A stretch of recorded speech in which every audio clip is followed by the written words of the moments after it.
సుస్వాగతం. ఈరోజు టాపిక్ సాధకుడికే విజయం.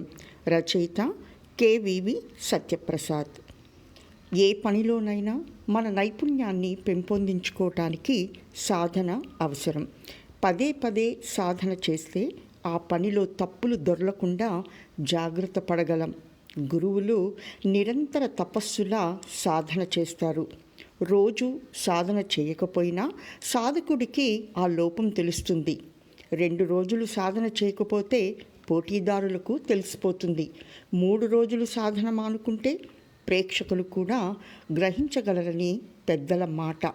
అంత గొప్పదా సాధన. కృషి ఉంటే మనుషులు నిజంగానే ఋషులవుతారు. నిరంతర సాధన చేసే యోగులకే విజయద్వారం స్వాగతం పలుకుతుంది. సామాన్యులని సైతం అసామాన్యులుగా తీర్చిదిద్దగల శక్తి సాధనకి ఉంది. దీనికి ప్రణాళిక, క్రమశిక్షణ, లక్ష్యంపై గురి ఇవన్నీ సహకరిస్తాయి. తప్పులను సరిచేసుకోగలగడమే కాదు, చేస్తున్న పని మీద ఏకాగ్రత సాధించడానికి సాధన తోడ్పడుతుంది. అవరోధాలు ఎదురవుతాయి. దిగలాగే ప్రయత్నాలు, నొప్పిస్తూ నిరుత్సాహం కలిగించే మాటలు వినిపిస్తాయి. సాధకుడు వాటిని వినిపించుకోకూడదు.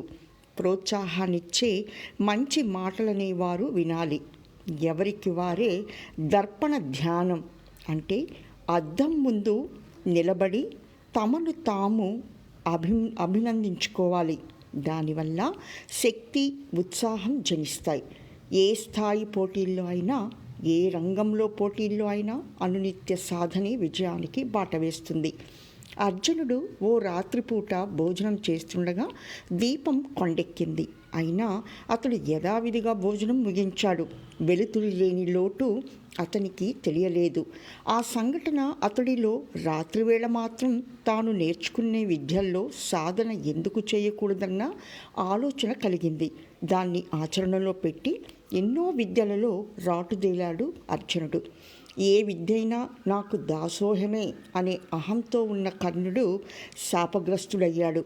తొందరపాటుతనం, అహంతో పాటు సాధన లేమి అభిమన్యుణ్ణి అకాల మరణానికి కారణమయ్యాయి. మనస, వాచ, కర్మణ త్రికరణ శుద్ధితో సాధన చేయాలి.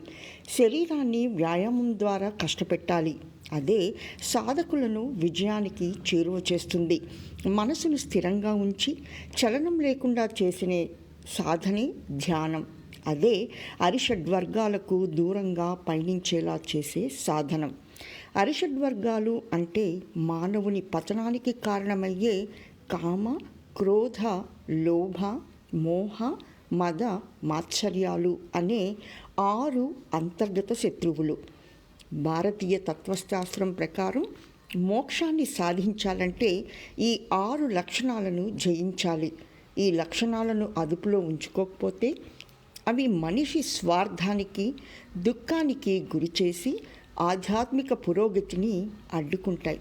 అరిషడ్వర్గాలు ఏమిటంటే కామ, విషయాలపై తీవ్రమైన కోరిక; క్రోధ అంటే కోరికలు తీరనప్పుడు కలిగే ఆగ్రహం; మూడవది లోభ అంటే దురాశ, ఏదైనా సరే సంపాదించాలని, ఉండాలని కోరుకునే స్వార్థపూరిత ధోరణి; మోహ అంటే భ్రమ, వస్తువులు, వ్యక్తుల పట్ల మితిమీరిన అనుబంధం లేదా భ్రమని కలిగి ఉండడం; మద అంటే అహంకారం, గర్వం, తన గొప్పతనం గురించి అతిగా భావించే అహం; మాత్సర్యం అంటే అసూయ, ఇతరులకు ఉన్నది తనకు లేదని లేదా తనకు లేనిది వారికి కూడా ఉండకూడదని కలిగే ఈర్ష్య.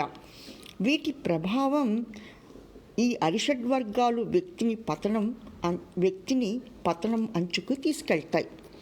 రెండవది, ఇవి మనసుని స్వార్థపూరిత ఆలోచనలతో నింపి అజ్ఞానానికి దారితీస్తాయి.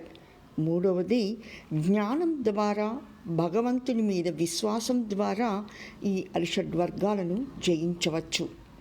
ఇవన్నీ మనిషికి అత్యంత అవసరం. సిద్ధాంతాన్ని ఆచరణలో పెట్టే ప్రక్రియే సాధన. సిద్ధాంతం తెలుసుకుని సాధన చేయకపోతే ఆ విద్య నిష్ప్రయోజనం. సాధన మాత్రమే చేస్తూ ఆ రంగంలోని సమాచారం తెలుసుకోకపోవటం కూడా ఆ విద్యను వ్యర్థం చేయడమే. బుద్ధుడు ఆనందుడికి అప్పోద్దీపోభవ అని బోధించాడు, అంటే ఆత్మదీపోభవ అని బోధించాడు. అంటే ఎవరి మది దీపాన్ని వారే వెలిగించుకోవాలి, ఆత్మజ్ఞానం పొందాలి, లోపాలను గ్రహించి సరిచేసుకోవాలి,